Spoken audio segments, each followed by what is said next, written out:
आज हम लोग एक ऐसे शब्द के बारे में बात करने वाले हैं जो कि हमेशा हमारे सामने होता है, लेकिन हम उसके बारे में बात करने से ज़रा कतराते हैं। लेकिन उस शब्द से आपका वाकिफ़ कराने के पहले ज़रा एक और शब्द से आपको मैं मुलाकात कराता हूँ, और वो शब्द है हिपोक्रेसी। हिपोक्रेसी का मतलब ये होता है आसान शब्दों में कि मैं एक ही चीज़ को दो अलग अलग तरीक़ों से तोलने की कोशिश करता हूँ, लेकिन उस चीज़ में फेल हो जाता हूँ। सीधी सी बात है, क्योंकि उससे मेरी हिपोक्रेसी सामने आ जाती है। मतलब अगर एक कोई व्यक्ति कोई काम कर रहा है तो वो सही है, लेकिन अगर दूसरा कोई व्यक्ति वही काम करे तो वो गलत है। ये हिपोक्रेसी कहलाती है, अगर मैं सीधे शब्दों में आपको बोलूँ। अब दूसरा शब्द है कन्वर्जन, या फिर अगर हम इसको धर्म से जोड़ कर देखें तो धर्म परिवर्तन का काम करने वाले लोग। अगर कोई व्यक्ति स्वेच्छा से धर्म परिवर्तन करता है तो उसमें कोई गलत बात नहीं है। भाई, हर एक इंसान को अपनी आज़ादी से जीने की पूरी आज़ादी है, तो उसको जो भी धर्म अच्छा लगता है, जिस भी धर्म का वो अनुसरण करना चाहता है, वो बिल्कुल वो कर सकता है, वो उसके लिए आज़ाद है। लेकिन अगर मान लीजिए आपको आइसक्रीम खाना पसंद नहीं है, लेकिन आपको मजबूरन कुछ ना कुछ प्रलोभन देकर, आपको किसी न किसी तरह का प्रॉफिट दिखाकर ये कहा जाए कि अगर तुम आइसक्रीम खा लोगे तो तुमको ऐसा ऐसा होगा, तो वो क्या कहलाएगा? मतलब अगर आपको धर्म परिवर्तन करने के लिए किसी प्रकार का प्रलोभन दिया जाए तो आप क्या करेंगे?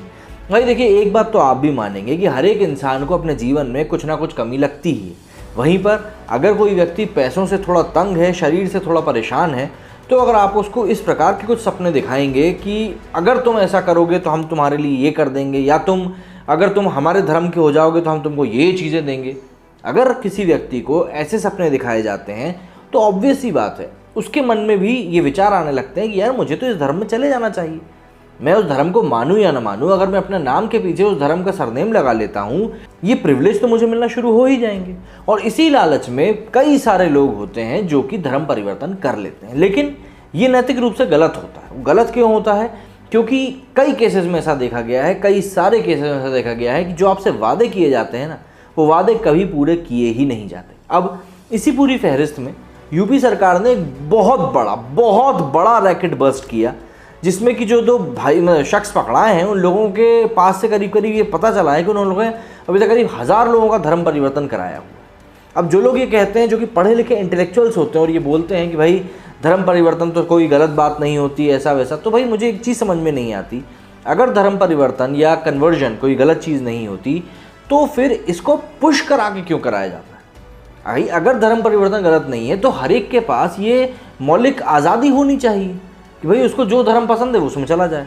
उसके लिए अगर कोई उस व्यक्ति का ब्रेन वॉश कर रहा है तो वो मेरे लिए सरासर गलत है।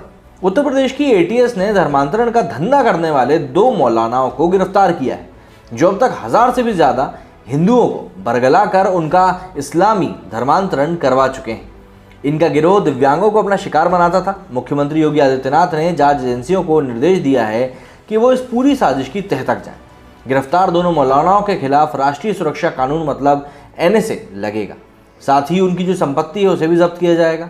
जो भी लोग इस मामले में संलिप्त हैं, CM योगी ने उन पर गैंगस्टर एक्ट और अन्य कड़ी धाराओं के तहत कार्रवाई करने के डायरेक्शन दे दिए हैं।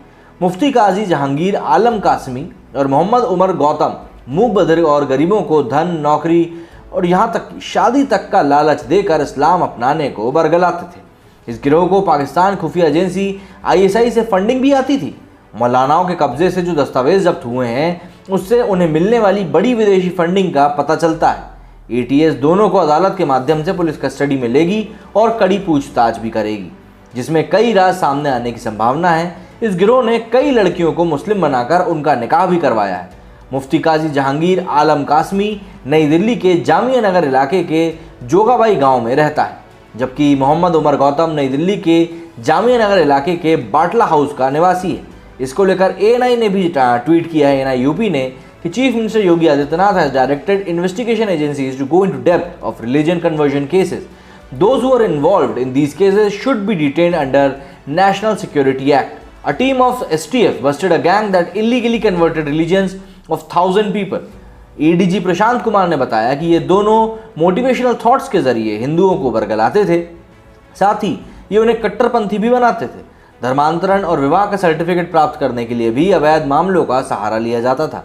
नोएडा, कानपुर, मथुरा और देश के कई इलाकों में उनका ये कारोबार फैला हुआ था। इस्लामिक दवा सेंटर के तहत ये सब हो रहा था, जिसके दिल्ली स्थित दफ्तर को पुलिस ने अब सील कर दिया है। बता दें कि उत्तर प्रदेश के नोएडा में एटीएस की टीम पुलिस ने धर्मांतरण कराने वाले 2 मौलानाओं को गिरफ्तार किया था। इसमें से एक उमर गौतम पहले हिंदू ही था। वो करीब 30 साल पहले धर्मांतरण कर मुस्लिम बन गया था। इसके बाद से ही वो दिल्ली के जामिया नगर इलाके में इस्लामिक दावा सेंटर चलाता रहा। यहीं से धर्मांतरण का सारा खेल खेला जाता है। अब उन्होंने अब तक करीब 1000 से ज़्यादा लोगों का धर्मांतरण भी करा दिया है। अब ये कोई जो आंकड़ा सामने आया कोई छोटा मोटा नहीं है। अगर हम लोग यहाँ पर बार बार ये कहते हैं कि भाई इसमें दूसरी जो देशों की, दुश्मन देशों की जो एजेंसीज इन्वॉल्व है, वो कहाँ से कहाँ तक आपको गलत लगती है, आप मुझे ये बताइए। भाई इतना बड़ा रैकेट बस्ट होना ये अपने आप में एक बहुत शर्मनाक चीज़ है भारत जैसे बड़े देश के लिए, जहाँ पर कि सभी को अपना अपना धर्म चुनने की आज़ादी होती। भाई यहाँ पर किसी के ऊपर कोई प्रेशर तो है नहीं। अभी जब ये कानून आया था कि जो लव जिहाद के मामले सामने आ रहे हैं, जिसमें कि लड़कियों से धर्मांतरण करवाया जाता है, उसके खिलाफ जब कानून लेके आए थे यूपी में और एमपी में, तब भी लोगों ने कड़ा विरोध किया था। लेकिन अगर आप गौर से अपने आसपास देखेंगे तो आपको रोज़ाना की स्केल पर कई ऐसे मामले मिल जाएंगे जिसमें आपको लव जिहाद से जुड़े हुए कुछ ना कुछ ऐसे किस्से मिलेंगे जिसमें कि लड़कियों का शोषण बहुत बुरी तरीके से किया जाता है। कई बार तो लड़कियों को 1 से 2 साल बाद वो शादी छोड़नी भी पड़ती है और उसके बाद की जो उनकी कहानियाँ रहती हैं वो अपने आप में ही भयावह को समेटे हुए होती हैं। मैं ये नहीं कहता कि भाई एक दूसरे से मिलकर नहीं रहना चाहिए या इंटरकास्ट मैरिजेस जो होती हैं, इंटर रिलीजन मैरिजेस जो होती हैं वो गलत होती हैं, लेकिन अगर आपका पार्टनर सही नहीं है या आपके पार्टनर की फैमिली सही नहीं है तो वहाँ पर आपको बहुत ही वर्स कंडीशंस का सामना करना पड़ सकता है। देखिए, अपनी सुरक्षा और अपनी इज्जत अपने ही हाथ होती है। अगर आप समझदारी से चलेंगे तो ये दुनिया आपको सलाम करेगी, लेकिन अगर दुनिया को ये समझ में आ गया कि नहीं यार ये तो ढीला व्यक्ति है, इसको लपेटे में लिया जा सकता है, तो मैं आपको एक चीज़ का वादा कर दूं कि ये दुनिया आपको छोड़ेगी भी नहीं। अब फैसला आपके हाथ में है कि आपको किस तरीके से किस चीज़ को लेकर क्या चीज़ें हैंडल करनी है, क्योंकि अगर इन चीज़ों को आप हैंडल नहीं कर पाते हो और आप इस तरह के किसी फेर में पड़ जाते हो तो यकीन मानिए लोगों की ज़िंदगियाँ ख़राब होती रही। और ये इतना बड़ा रैकेट सामने आया है, आप ज़रा खुद सोचिए, जो हमारे देश के जो इंटेलेक्चुअल्स लोग हैं, जो हमारे देश के लिबरल लोग हैं, वो आखिर इन मामलों में चुप क्यों? अब क्यों नहीं बोलते हो कि भाई ये जो चीज़ें हो रही थी गलत हो रही थी, ज़बरदस्ती लोगों को नहीं बरगलाना चाहिए, उनको लालच नहीं देना चाहिए। भाई भगवान तो भगवान होता है ना, आप उसके लिए किसी को प्रॉफिट देकर क्यों बोल रहे हो कि आप हमारी तरफ आ जाओ? मैं मतलब क्या चीज़ें हैं इसके पीछे की, आप सोच देखिए ज़रा, और कितनी घटिया सोच हो सकती है किसी की कि वो इस तरह की बातें कर रहा। भाई ये चीज़ बिल्कुल भी समझ से परे है, लेकिन पब्लिक इतनी आसानी से समझती नहीं। अगर आप अपने आसपास ध्यान देंगे तो इस तरह की चीज़ें बहुत हद तक रुक सकती हैं, लेकिन अगर आप ध्यान नहीं देंगे तो ये कन्वर्जन्स यूं ही शुरू रहेंगे, इनमें कोई रुकावट नहीं आएगी। कई सारे प्रोजेक्ट्स हैं जिनका मैं नाम नहीं लेना चाहता, जिनके तहत कई सारे रिलीजन्स हैं जो कि ये कन्वर्जन का काम भारत में धड़ल्ले से कर रहे हैं। देखिए, आपको बुरा लगे चाहे कुछ लगे, लेकिन जो कम पढ़े लिखे लोग होते हैं वो लोग इन चीज़ों के लिए एक चावल की बोरी क्यों नहीं जाने के लिए भी तैयार हो जाते हैं।